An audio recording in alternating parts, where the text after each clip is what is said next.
High, Bangladesh জাতীয় দলের ODI টিমের ক্যাপ্টেন হিসেবে লিটন কুমার দাসকে আমাদের পক্ষ থেকে কংগ্রাচুলেশনস। এবং আই হোপ যে সে বাংলাদেশ টি-20 দলটার মতন ওডিআই দলটাকে গুছিয়ে নেবে। আর সাথে কিছুটা ক্রেডিট তামিম ইকবালেরও প্রাপ্য।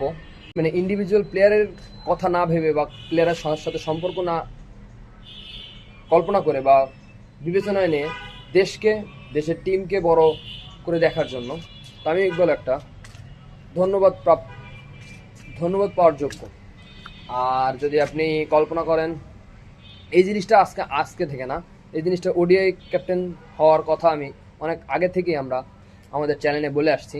অনেকেই অনেক হাসির ছলে নিয়েছে জিনিসটা, বাট এই জিনিসটা কোনো হাসির ছলে না। এই আমরা যেভাবে ব্যাখ্যা দিয়েছিলাম, আপনারা সবাই জানেন যে আমাদের ব্যাখ্যাগুলো একেবারে অ্যানালিটিক্যাল বা সাইকোলজিক্যাল হিসাবে কে কতটা মোটিভেটেড বা আনমোটিভেটেড বা কে কতটা ক্যাপাবল এবং মোরালি ডিজলভ প্লেয়ার বা কাকে দিয়ে কতটুকু মানে কল্পনা করা যায়, সেই জিনিসটা আমরা অনুভব করতে পারি। And that's the great thing যে তামিম ইকবাল এই জিনিসটার খুব দ্রুত পদক্ষেপে এর সমস্যার সমাধান করছে।